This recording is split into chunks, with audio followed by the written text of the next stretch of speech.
In Defense of Christians is America's answer, America's response to a century of indifference. IDC is the organization America needed to give voice to our values, to demand and to deliver a place at the policy-making table for religious freedom, to do the work of our Lord in the language of Washington, D.C. Appropriations, policy, and legislation. I want to give high marks, great credit to Tufik, to Tonya, to Hagar, Peter, Daniela, Stephen, and the rest of the team. They do remarkable work. I want to also say thank you to IDC's many, many allies in this city, from early pioneers like Frank Wolf to today's tireless champions like Ambassador Sam Brownback.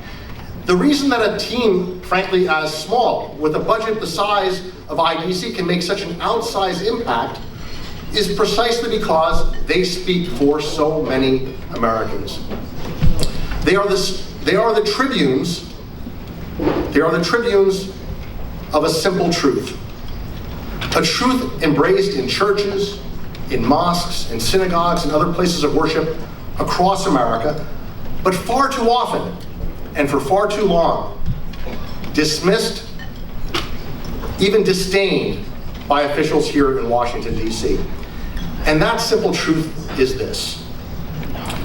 On matters of faith, on matters of freedom, our interests as a state must align with our values, with our principles as citizens. Now, there might be realists out there who would disagree, but there really is no other way.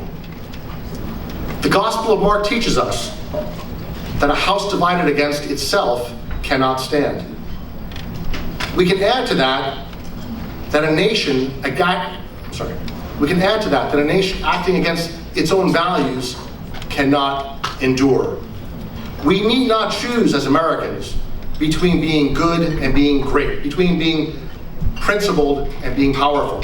IDC knows, you all know, that we can be both, that we must be both. Because we are great exactly when we are good. We are great because we are good. We forget this fundamental truth at our peril. And all too often as a nation, we have forgotten that simple truth. Bad habits, it turns out, are hard to break.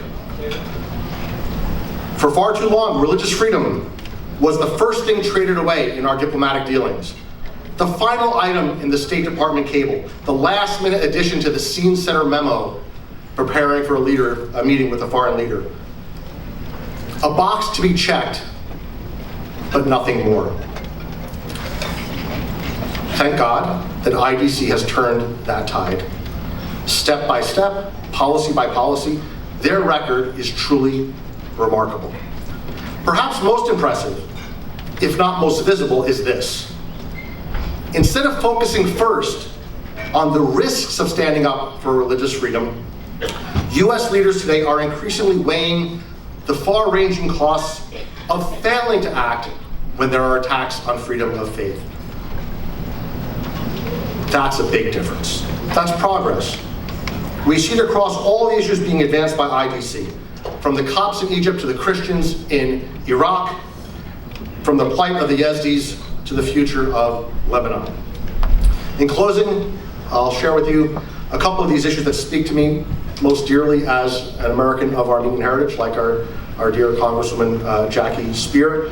The first of these is Artsakh, Nagorno-Karabakh, a Christian land, a democratic republic, on the very frontiers of freedom, on the very frontiers of faith. We're extremely proud that the United States allocates direct aid to Artsakh, tens of millions of dollars, to help this Christian land with maternal health care, with clean water, with life-saving demining.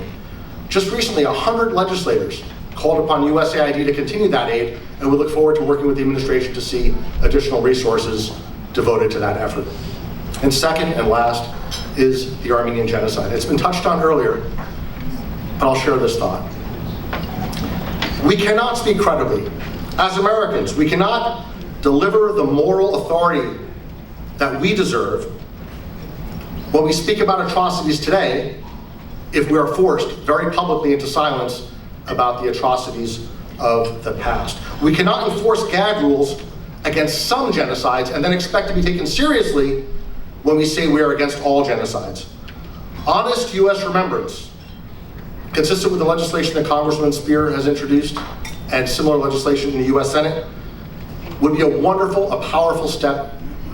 It would hold great meaning for Armenians. I think in its own way, it would have a special meaning for the Turks, but ultimately, legislation here in the U.S. Congress is at its heart about Americans. It's ultimately about who we are as Americans. That is ultimately the question. Who are we? And that is the question that IDC answers every single day, simply and clearly. We are the United States of America, a nation among nations that on matters of faith, on matters of freedom, does not bow, does not bend, and does not break. Thank you very much.